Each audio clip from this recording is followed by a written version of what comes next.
பிரேமா இப்போ அமெரிக்காவுக்கு புதுசாக வராங்கல்ல, அவங்களும் சரி இல்லை இங்கே இருக்கிறவங்களும் சரி, டாப் 5 விஷயம் இதெல்லாம் தெரிஞ்சுக்கணும் பண்ணணும்னு சொல்கிற விஷயங்கள் என்னென்ன அது சொல்லுங்கள். நம்ம ரொம்ப இன்ட்ரெஸ்டிங்காக இருக்க போது இது வந்து நமக்குமே வந்து ஒரு லேர்னிங் கர்வ் மாதிரி தான் நான் நினச்சிக்கிறேன். அப்போது நான் ஒரு 5 பாயிண்ட்ஸ் சொன்னேன்னா இதை தாண்டி இருக்கும் இல்லையா, அதை நீங்கள் சொல்லுங்கள், ரொம்ப யூஸ்ஃபுல்லாக இருக்கும் நாங்கள் தெரிஞ்சுக்கணும். இது ஒரு செல்ஃப் லேர்னிங் வீடியோ தான். ரொம்ப முக்கியமாக 5 விஷயங்கள் கண்டிப்பாக புதுசாக வரவங்க தெரிஞ்சுக்கணும், இங்கே இருக்கிறவங்க இதை செய்யணும் இல்லை செய்ய ஆரம்பிக்கணும் அப்படிங்கிற மாதிரியான ஒரு 5 விஷயங்களை பற்றி பேச போகிறோம். ஒரு காமன் டாபிக், பட் ரொம்ப யூஸ்ஃபுல்லாக இருக்க போது வாங்க வீடியோக்குள்ள போகலாம். ஏகான்ஸ் ஆப்பை பற்றி நான் இன்வெஸ்ட் பண்ண நாள்லேருந்து அதுக்கான அப்டேட் கொடுத்துக்கிட்டு இருக்கேன். லோ ரிஸ்க் நல்ல ரிட்டர்ன். நீங்கள் வந்து ஸ்டாக் மார்க்கெட்டில் இன்வெஸ்ட் பண்ணீங்கன்னா வந்து ஹை ரிஸ்க் ஹை ரிட்டர்ன் நான் ஒத்துக்கிறேன். ஆனால் எல்லாத்தையும் நம்ம ஸ்டாக் மார்க்கெட்டில் போடணும்னு அவசியம் இல்லை. கைண்ட் ஆஃப் மியூச்சுவல் ஃபண்ட் கொஞ்சம் அமௌண்ட் வந்து அதில் போட்டு வைப்போம் அப்படின்னு நினச்சிங்கன்னா ஏகான்ஸ் ஆப் வந்து ஒரு நல்ல ஒரு ஆப்பர்ச்சுனிட்டியை தராங்க. நான் வந்து யூஸ் பண்ணிருக்கேன். அதோட ரிட்டர்ன்ஸுமே உங்கள் ஸ்க்ரீன்லையும் காட்டுறேன். உங்களுக்கு வேணும்னா அந்த லிங்க் வந்து டிஸ்கிரிப்ஷன்லையும் பின் கமெண்ட்ஸ்லையும் இருக்கு. ப்ளஸ் நீங்கள் ஃபர்ஸ்ட் டைம் ஜாயின் பண்ணும்போது உங்களுக்கான ரிவார்ட்ஸும் அதில் இருக்கு. Hey guys, welcome back to our channel. வணக்கம் நண்பர்களே, நான் உங்க பிரேம் பேசுறேன். நான் உங்க ஆர்த்தி பேசுறேன். பிரேமா இப்போ 5th பாயிண்ட் என்னன்னு சொல்லிட்டீங்க. 5th பாயிண்ட் என்ன நினைக்கிறேன்னா அடாப்டபிலிட்டி. நம்ம நிறைய விஷயங்கள் வந்து நம்ம யூஎஸ்ஏ பத்தி உள்ள வரும்போது தவறாகவே புரிஞ்சுக்கிட்டு வருவோம். அதற்கு மீடியா வந்து ஒரு மிகப்பெரிய ஒரு காரணமா இருக்கும். நம்ம வந்த காலத்துல மீடியா ஒரு காரணம், அதாவது வந்து மெயின் ஸ்ட்ரீம் மீடியா. இப்போ சோஷியல் மீடியா ஒரு காரணம். வெளிலேருந்து வரும்போதே ஆஹா ஓஹோன்னு தான் வருவோம். பட் அதெல்லாம் இல்லப்பா, இது இன்னொரு கண்ட்ரி அவ்வளவுதான் அப்படிங்கிற ஒரு உண்மையை வந்து நமக்கு உணர்த்தும். ஸோ அந்த அடாப்டபிலிட்டி வேணும்னு நினைக்கிறேன். ஈவன் வந்து நம்ம வரும்போது ஆனஸ்டா சொல்லணும்னா, நீ மினியோபாலிஸ் வரும்போது வாரணமாயிரம் படம்லாம் பார்த்துட்டு என்ன நினைச்சிட்டு வந்த? ஆமாம், நான் நிறைய வீடியோவில் சொல்லியிருப்பேன் முன்னாடிலாம். ஸோ நிறைய லைட்ஸ் எல்லாம் இருக்கும், பிரைட்டாக இருக்கும், பெரிய பெரிய பில்டிங்ஸ் இருக்கும். ஸோ ரொம்ப ஹாப்பனிங்காக இருக்கும். இந்த மாதிரி விஷயம்லாம் பயங்கரமாக கனவு கண்டேன். ஹாப்பனிங்காக தான் இருக்கும், ஆனால் வந்து பாதி நாள் ஸ்னோ இருக்கும், குளிர் இருக்கும். அப்புறம் எங்கே கொஞ்ச நாள் தான் ஹாப்பனிங்காக இருக்குன்றது லேட்டாக தான் தெரிஞ்சுது. ஆமாம், அது வந்து உண்மையை தெரிஞ்சுக்கிட்டு அதுக்கு தகுந்த மாதிரி நம்மளை அடாப்ட் பண்ணிக்கணும்னு நான் சொல்கிறேன். நீங்கள் புதுசாக ஒரு கண்ட்ரிக்கு வரீங்கன்னா அந்த கண்ட்ரியை வந்து கொஞ்சம் நல்லா தெரிஞ்சுக்கணும் பிரேமா. என்னை பொறுத்த வரைக்கும் நான் பண்ண பெரிய தப்பாக யோசிக்கிறது தான். நிறைய வெளியில் போய் எக்ஸ்ப்ளோர் பண்ணுங்க. ஸோ தான் நம்மளுக்கு ஒரு நாலேஜ் கிடைக்கும். இதெல்லாம் இப்படி தான் இருக்குன்ற மாதிரி நம்மளே ஃபஸ்ட்டு இந்த கண்ட்ரியை பற்றி தெரிஞ்சுப்போம். அது இல்லாமல் இருந்தோன்னா ரொம்ப டஃப்பாக இருக்கும். என்னோட பெர்ஸ்பெக்டிவ்ல நான் யோசிச்சது அடாப்டிவாக இருக்கிறதுக்கு வந்து பழகிக்கணும் இந்த இடத்துக்கு. ஸோ அப்படி நம்ம இல்லாத பட்சத்தில் நம்ம ஒரு இடத்துக்கு போகணுன்னு திரும்ப ஏங்குறோம்னா, சப்போஸ் இந்தியா யூஎஸ் வந்துட்டு நீங்கள் இந்தியா போகணும் இல்லை எப்படா நம்ம போவோம் அந்த மாதிரி ஹோம் சிக் ஆகிட்டுருக்குன்னா நல்லா எக்ஸ்ப்ளோர் பண்ணுங்க. அதுக்கு முன்னாடி வந்து அந்த இடத்துல வந்து நம்ம ஒரு வீடு வாங்குறதோ இல்லை குழந்தை வந்து பெற்றுக்கிறதோ அது எதுவுமே பண்ணாதீங்க. ஃபஸ்ட்டு நம்ம இருக்கிற சுச்சுவேஷன் வந்து ஓகேவா, நம்ம ஹாப்பியாக இருக்கோமா, அதை மேக் ஷூர் பண்ணிட்டு தான் எல்லா விஷயமுமே போகணும். சூப்பர். ஸோ அதனால தான் அந்த பாயிண்ட்லேயே நாங்கள் ஆரம்பிச்சது. ஆத்தி கரெக்டாக சொன்னாங்க. அந்த இடத்துல நீங்கள் இப்போ ஒரு ஸ்டேட்டுக்கு வரீங்க. ஒரு எடுத்துக்காட்டுக்கு வந்து நான் ஒரு எடுத்துக்காட்டுக்காக நான் வந்து சொல்கிறேன். நான் எங்களே எடுத்துப்போம். ஸோ மினியோபாலிஸ் நீங்கள் வரீங்க. உங்களுக்கு வந்து அந்த சீதோஷ நிலை ஒத்துக்கல, உங்களுக்கு உடல் உபாதைகள் வருது, ஏதோ ஒரு காரணத்துக்காக நீங்கள் அங்கே அடாப்ட் பண்ண முடியலன்னா ஃபர்ஸ்ட்டு நீங்கள் பார்க்க வேண்டியது யூஎஸ்ஏ வந்து வெறும் ஒரு ஸ்டேட்டு கிடையாது, அது 50 ஸ்டேட் ப்ளஸ் வாஷிங்டன் டிசி இருக்குது. ஸோ அவ்வளோ இடங்கள் இருக்குது நீங்கள் எக்ஸ்ப்ளோர் பண்ணுறதுக்கு. அங்கே அடாப்ட் பண்ண முடியலன்னா எந்த இடம் உங்களுக்கு அடாப்டிவாக இருக்கும் அதை பார்த்து நீங்கள் அங்கே போய்க்கிங்க. ஏன்னா ஒருத்தவங்க வந்து இப்போது நான் ஃபஸ்ட்டு வரும்போது வந்து எல்லாரும் அந்த லாங் வீக்கெண்டுக்கு இப்படி ஒரு ட்ரிப்பு, இதுக்கு ஒரு ட்ரிப்பு அந்த மாதிரி. ஸோ நம்மளுக்கு எப்போ தேவையோ அப்போ போகிறது கிடையாது. இப்போ சாட்டர்டே சண்டேஸில் நம்ம ஒரு இடத்துக்கு போகணுன்னா அப்போ நம்ம அந்த பண்ணது கிடையாது. அதுக்குன்னு ஒரு நாள் எல்லாரும் என்றைக்கு ஒரு நாள் வெக்கேஷன் போகிறாங்களோ அன்றைக்கி பிளான் பண்ணுறது.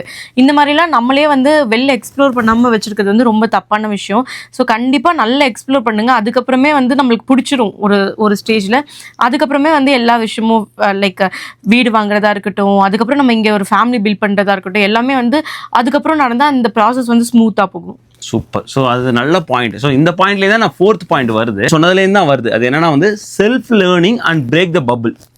என்னை பொறுத்த வரைக்கும் என்னன்னா வந்து நீ சொன்ன பார்த்தியா, நம்ம ஒரு மாதிரியான நமக்கு முன்னாடி வந்தவங்க என்ன செஞ்சுருக்காங்களோ அதை நம்ம திரும்ப காப்பி பேஸ்ட் பண்ணிட்டா அதுதான் ஃபுல்லாகவே மாறிடும். அதுதான் வந்து சரியான ஒரு நடைமுறைன்னு அதை அப்படியே ஃபாலோ பண்ணுவோம் தவறாக இருந்தால் கூட. ஸோ அதுதான் சொன்னிருக்கேன், பிரேக் த பபிள். அப்படி பிரேக் த பபிள் பண்ணால் தான் நீங்கள் செல்ஃப் லேர்னிங் பண்ண முடியும். ஸோ இது ரெண்டும் ரொம்ப முக்கியம்.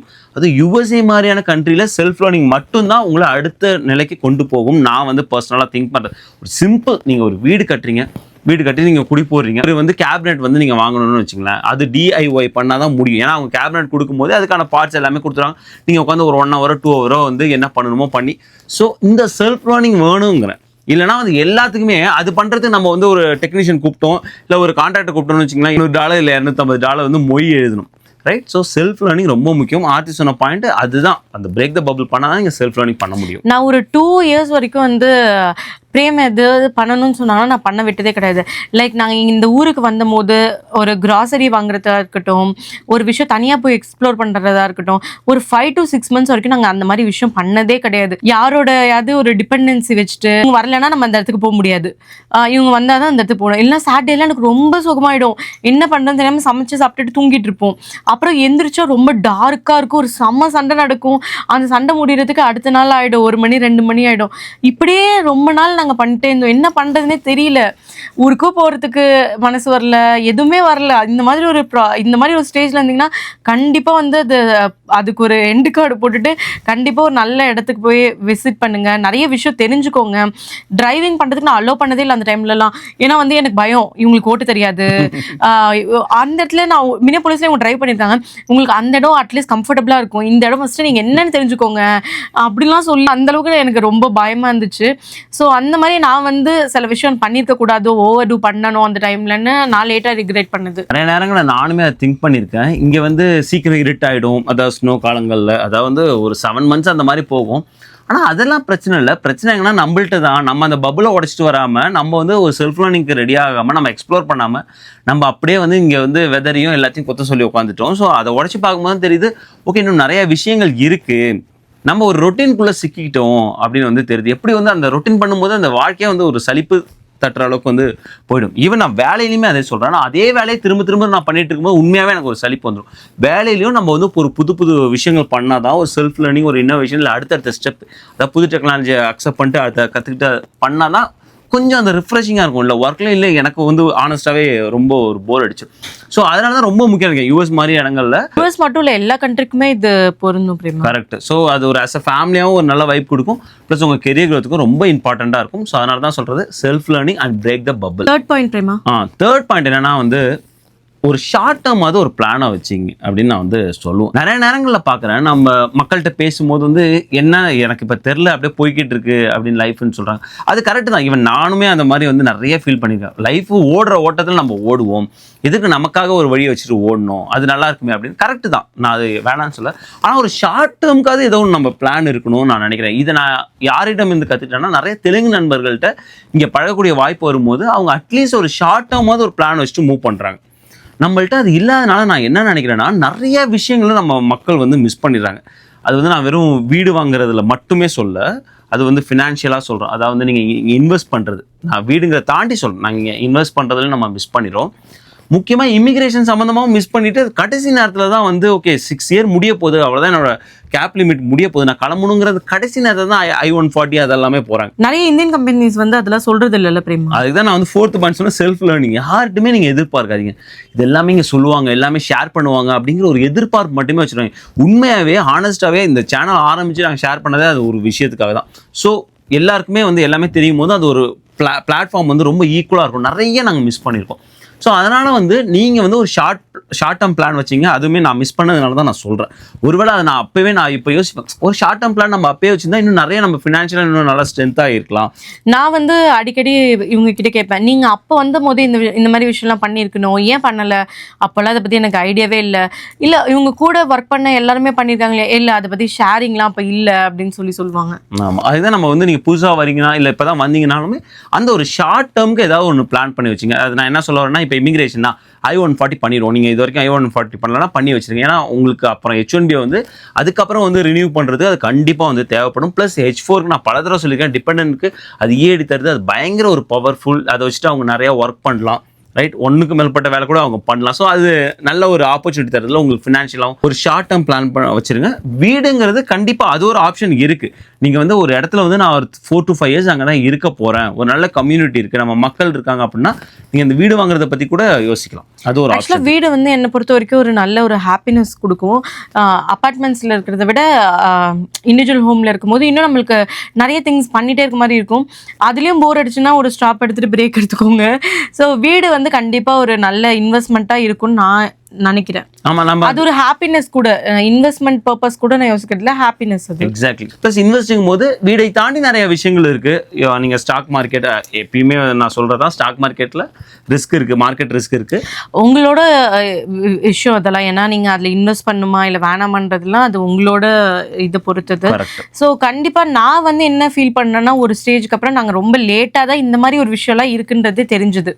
ஸோ அதுல ட்ரை பண்ணி பார்க்கலாம். ஏதோ ஒரு பணம் உங்களுக்கு இப்போதைக்கு லாங் டேர்ம் எனக்கு அது தேவையில்லை, நான் ஒரு இதுல போட போறேன், ஷேர்ஸ்ல போட போறேன்னா அதை பத்தி நிறைய ரிசர்ச் பண்ணிட்டு நீங்க அதுல இன்வெஸ்ட் பண்றோம்னா இன்வெஸ்ட் பண்ணிக்கலாம். கரெக்ட். இன்னும் நிறைய இருக்கு இந்த இன்வெஸ்ட்மெண்ட் பத்தி நம்ம சொல்றோம் இல்லையா. Stock market, real estate, gold ETF, அந்த மாதிரி அப்படியே போய்கிட்டே இருக்கும். ஈவன் ட்ரெஷரி சேவிங்ஸ் பாண்டை பற்றி பேசியிருக்கோம். இந்த மாதிரி நிறைய விஷயங்கள் இன்வெஸ்ட்மெண்ட்டுங்கும் போது யூஎஸ்ஏல வந்து கொட்டி கிடக்கு. ஸோ நீங்கள் வந்து அதை லேர்ன் பண்ணி உங்களுக்கு எது கரெக்டாக இருக்கும், நமக்கு இந்த இன்வெஸ்ட்மெண்ட் கரெக்டாக இருக்கும்னு நீங்கள் ஃபீல் பண்ணி நீங்கள் அதுக்குள்ளே போங்க. இல்லை எந்த இன்வெஸ்ட்மெண்ட்டும் எனக்கு கரெக்டாக இருக்காதுப்பா அப்படின்னு நீங்கள் நினச்சா கூட நம்ம ஒரு செக்யூரிட்டி டெபாசிட் மாதிரி இங்கேயுமே இருக்குது. சர்டிஃபிகேட் ஆஃப் டெபாசிட் CD இருக்கு இல்லையா, அதில் போட்டு நீங்கள் வந்து குறைந்தபட்ச அந்த இன்ட்ரெஸ்ட் வாங்கிக்கலாம். இந்த மாதிரி நிறைய விஷயங்கள் இருக்குது, ஒர்க் அவுட் பண்ணுங்கள். Second point Prema. Second point, இதை பற்றி இதெல்லாம் பற்றி பேசுறதுனால ரொம்ப ரொம்ப முக்கியமான ஒரு விஷயம் வந்து இதெல்லாம் வந்து இன்வெஸ்ட் பண்ணுறது. அதாவது நமக்கு வர்ற பணத்தை இன்வெஸ்ட் பண்ணி அதில் லாபமும் நஷ்டமும் பார்க்குறது. ஆனால் வர்ற பணத்தில் நம்ம முக்கால்வாசி என்ன கட்டுறோம்? EMI. அது நம்மள்ட்ட வந்த பிறகு டாக்ஸ். கரெக்ட். அதுல எப்படி சேவ் பண்றது? நமக்கு வரும்போது சொல்லி தான் நினைப்பாங்க, யூஎஸ்ஏல வாங்குற காசு முக்காவாசி காசு நீ டாக்ஸுக்கு தான் அழியணும். அது யூஎஸ்ஏல இருக்கிறவங்களுக்கு தான் தெரியும், இந்தியாவில் இருக்கவங்களுக்கு தெரியாது. பட் இல்லை, யூஎஸ்ஏல இருந்தவங்க எனக்கு வரும்போதே சொல்லியிருக்காங்க நிறைய டாக்ஸ் கட்டணும், அதெல்லாம் வந்து தெரிஞ்சுக்கோ அப்படின்னு. ஆப்வியஸாக நீங்கள் வந்து நிறைய தான் கட்டணும். ஃபெடரல் இன்கம் டேக்ஸ் ஆரம்பிச்சு state income tax, city tax. சில ஸ்டேட்டுக்கு வந்து இன்கம் டேக்ஸ் கிடையாது, மற்ற பெரும்பாலான ஸ்டேட்டுக்கு வந்து இருக்கு. கலிஃபோர்னியாலாம் நிறையவே வந்து கட்ட வேண்டியது இருக்கு. ஸ்கூல் டிஸ்ட்ரிக்ட் டேக்ஸ் இருக்கு. ஸோ நிறைய பேர் இதை வந்து இப்போ கேட்குறாங்க பிரேமா, அங்கெல்லாம் ஸ்கூல்லாம் ஃப்ரீ தானே உங்களுக்கு, ஸோ அங்கெல்லாம் பசங்களை படிக்க வைக்கிறது கவர்மெண்ட்டே எல்லாம் செலவு பண்ணுது, பஸ் ஃபீஸ் கொடுக்குது, பஸ் எல்லாமே ப்ரொவைட் பண்ணுறாங்க. ஸோ உங்களுக்குலாம் என்ன செலவு இருக்குது? அப்புறம் செலவு குழந்தைங்களை படிக்க வைக்கிறது தான் இங்கெல்லாம் ரொம்ப கஷ்டமாக இருக்குது அப்படின்னு சொல்கிறாங்க. ஸோ இங்கே வந்து டேக்ஸ்ன்றது ரொம்ப ரொம்ப பெரிய விஷயம். அவங்க ஃப்ரீயாக எதுவுமே கொடுக்கல, நம்ம பே பண்ணுற டேக்ஸில் தான் இந்த மாதிரியான ஃபெசிலிட்டிஸ்லாம் பண்ணுறாங்க. முக்கியமான FICA டேக்ஸ் நான் லாஸ்ட் வீடியோவில் நம்ம அதை பற்றி பார்த்தோம். Payroll tax. தயவு செஞ்சு இந்த வீடியோ பாருங்க, ரொம்ப ரொம்ப ஹெல்ப்ஃபுல்லான ஒரு வீடியோங்க. ரிட்டையர்மெண்ட்ல வேலை பார்த்துட்டீங்க, அவங்க இந்தியா போயிட்டீங்கனாலும் இங்கே நீங்கள் ரிட்டையர்மெண்ட் பெனிஃபிட் எப்படி வாங்குறது அப்படிங்கிற ஒரு சூப்பரான வீடியோ, அதை பாருங்க. ஸோ இந்த மாதிரி நிறைய டேக்ஸ் கட்டுறோம், எப்படி சேவ் பண்ணுறது அதை வந்து ரொம்ப பார்க்கணும் இல்லையா. அதுக்கு நிறைய வீடியோ போட்டிருக்கோம். 401k plan, employer sponsored retirement plan, அவங்க கான்ட்ரிபியூஷன் இருக்கும், மிஸ் பண்ணாதீங்க. IRA, suppose 401k employer contribute பண்ணல, IRA நீங்கள் கான்ட்ரிபியூட் பண்ணி ரிட்டையர்மெண்ட் பெனிஃபிட்டை வாங்கிக்கலாம். அதையும் தாண்டி முக்கியமான ஒரு விஷயம், நான் எல்லா வீடியோ நான் சொல்கிறது அதுதான். நீங்கள் வந்து இப்போ இன்சூரன்ஸ் எடுக்கும்போது HDHP பிளானாக இருந்தால் HSA அக்கௌண்ட் எடுத்து வச்சிங்க, டேக்ஸ் பெனிஃபிட் பிளான் நீங்கள் மெடிக்கல் நீட்ஸ்க்கு யூஸ் பண்ணலாம். இல்லைனா FSA எடுத்து வச்சிங்க, அந்த வருஷத்துக்கு ஒரு லிமிட் இருக்குது, அது நீங்கள் வந்து மெடிக்கல் நீட்ஸ்க்கு யூஸ் பண்ணலாம். ரொம்ப ரொம்ப ஹெல்ப்ஃபுல்லான ஒரு விஷயம். இதை தாண்டி வந்து காலேஜ் சேவிங்ஸ் பிளான் இருந்துகிட்டு இருக்கு. இவ்வளோ டேக்ஸ் சேவிங்ஸ் பிளான் இருக்குது, அது எல்லாமே நம்ம கவர் பண்ணியிருக்கோம். அது எல்லாமே தெரிஞ்சுங்க. ப்ளஸ் ரொம்ப முக்கியம், நம்ம இந்த இன்சூரன்ஸ் சொன்னதுனால சொல்கிறேன், இன்சூரன்ஸ் பற்றி நல்லா தெரிஞ்சுங்க. எந்த இன்சூரன்ஸ் கரெக்டாக வந்து நம்ம எடுக்கணும், அதுவும் நம்ம வீடியோ போட்டிருக்கோம். டேர்ம் இன்சூரன்ஸ் பற்றியும் பேசியிருக்கோம். ஸோ இந்த மாதிரி நிறையா விஷயங்கள் இருக்குது, அது எல்லாமே தெரிஞ்சுங்க. அதனால தான் நம்ம இடத்துல இருந்து செகண்ட் பாயிண்டில் இருக்குது. First point Prema. First point ரொம்ப ரொம்ப முக்கியமான ஒரு விஷயம். ஓகேவா, இது எல்லாத்துக்கும் தாண்டி ஒரு விஷயம் நம்ம தெரிஞ்சுக்கிறது வந்து வாழ்வியல்.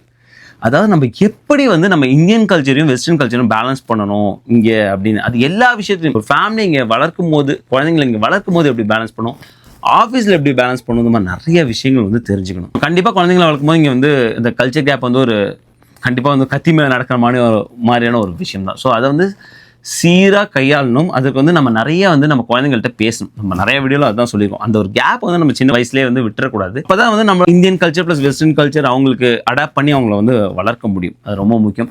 வேலையிலையும் சரி தான், நம்ம வந்து இந்தியன் மென்டாலிட்டி வேறு மாதிரி இருக்கும், அமெரிக்கன்ஸ் வந்து வேறு மாதிரி ஒர்க் பண்ணுவாங்க. இந்த எந்த காரணத்தை கொண்டு நம்மளோட அந்த ஒர்க்கே கல்ச்சரை அவங்கள்ட்ட புகுத்திடக்கூடாது. அது வந்து ஒரு மாதிரியான வெறுப்புணர்வை இந்தியர்கள் மேலே அவங்க வந்து காட்டிடுறாங்க.